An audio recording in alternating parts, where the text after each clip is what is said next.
La biodiversidad es la base que tenemos que permite el sustento de la sociedad humana. Y sucede que México es uno de los países con la mayor riqueza biológica de todo el planeta. Y dentro de México, Chiapas es la joya de la corona. Esta gran diversidad biológica que tenemos es, por un lado, un reto, pero sobre todo una responsabilidad. El ayudar que ésta se mantenga permitirá que las generaciones que vengan puedan subsistir de maneras adecuadas. Es por eso que el FONSET ha trabajado por ya 18 años para asegurarse que la gran diversidad biológica que existe en Chiapas y zonas cercanas se mantenga para beneficio de sus habitantes, los habitantes de México y de todo el planeta. Las reservas de la biosfera son reservas muy especiales, como es el Triunfo. Tiene unas zonas núcleos y en el Triunfo hay varias en la parte alta de la Sierra Madre de Chiapas, donde se conserva la vegetación original, y esto permite que la humedad que viene del Pacífico se condense, caiga, y de ahí nacen los manantiales que alimentan las dos vertientes hacia el Soconusco y hacia la depresión central de Chiapas.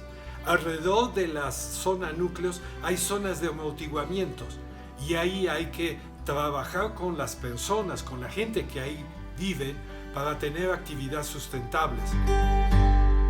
Con el equipo del Triunfo, cuando estábamos en la CONAM, éramos parte del programa Parques en Peligro de Nature Conservancy. Éramos evaluados anualmente y esta tarjeta de evaluación tenía 16 indicadores, y uno de estos era tener un plan de financiamiento de largo plazo para la reserva para la cual trabajábamos. Una de las, mantras que TNC nos había dicho era diversificar nuestras fuentes de financiamiento para que la reserva no dependiera solo de una fuente. En este caso, en aquel entonces, TNC era la principal fuente de apoyo para el manejo del Triunfo y otras reservas en Chiapas. Y a partir de ahí fue que empezamos a trabajar en esta idea con Claudia, Madaid y el equipo de la reserva.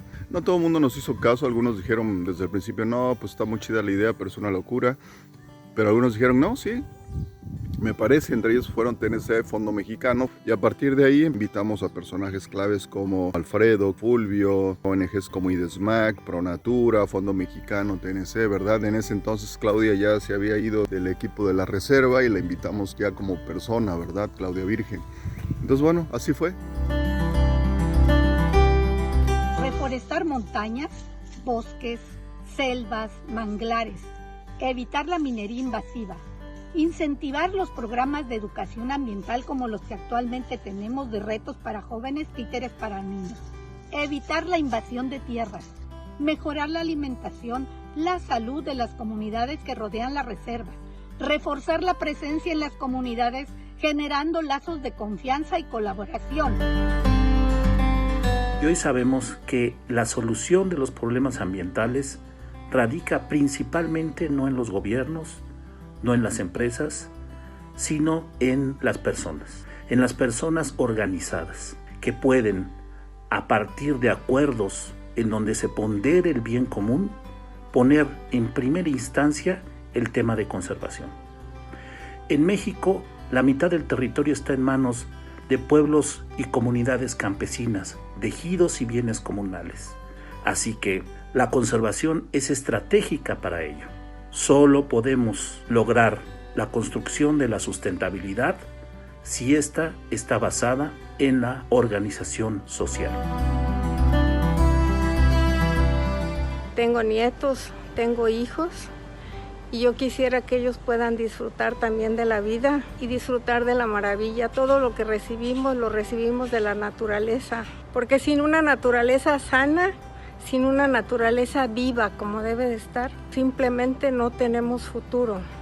Hemos ido contaminando la tierra, hemos ido acabando sus recursos con esa carrera que hemos emprendido de consumismo y de producir tantas cosas y sobreexplotarla, que la tierra se está agotando, se está cansando.